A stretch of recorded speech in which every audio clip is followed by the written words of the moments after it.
Assalamu alaikum, урматтуу достор, урматтуу мекендештер, жердештер. Яма казуу иштери жүрүп жатат.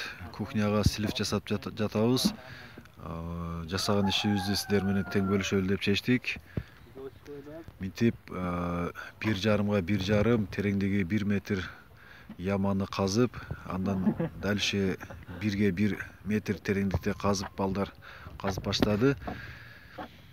Себеби бул жер айдоо жер дагы, кийинкиликте ошол айдоо жерге зыяны тийбесин деген ойдо биз ушундай 1,5 тереңдикте жерди казып, мынтип опаловкаларды таштап, турбаны койгондон кийин бетин жаап, бетон куюп, топурак менен жаап салабыз.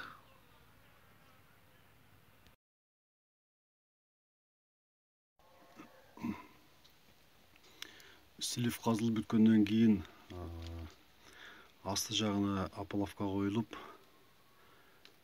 пленка ташталып, мынтип арматуралар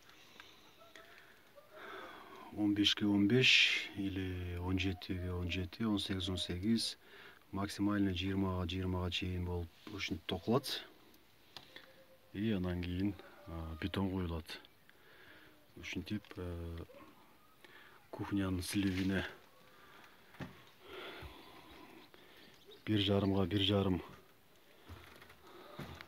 размерде 1 метр тереңдикте казылды. Андан кийин 1,1 болуп казылды, жогоруда көрдүңүздөр. И ошол казылган 1,5 опаловка коюлуп, мынтип опаловкалар орнотулуп, эми азыр бетон коюу иштери башталат.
Мынтип бетон куюп бүткөндөн кийин, бетон каттагандан кийин үстүн топурак менен кайрадан жаап коебуз.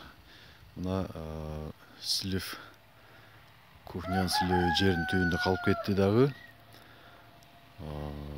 Айдоо жерди кадимкидей жерди айдап иштетип эгин эксе боло берет. Ал эми турба жердин түбүндө казылып, кухняга кирип, ошол жактан пайдаланса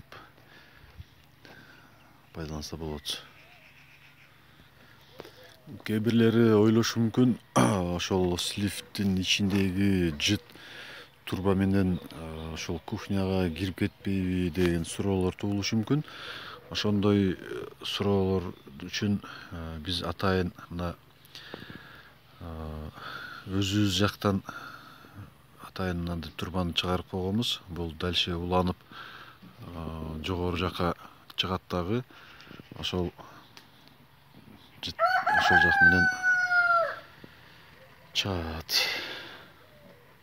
Урматтуу Жаш KG каналынын көрөрмандары, урматтуу мекендештер, эгер ушул жогорудагы берген маалыматыбыз сиздерге пайда берген болсо же маалымат алган болсоңуздар, биздин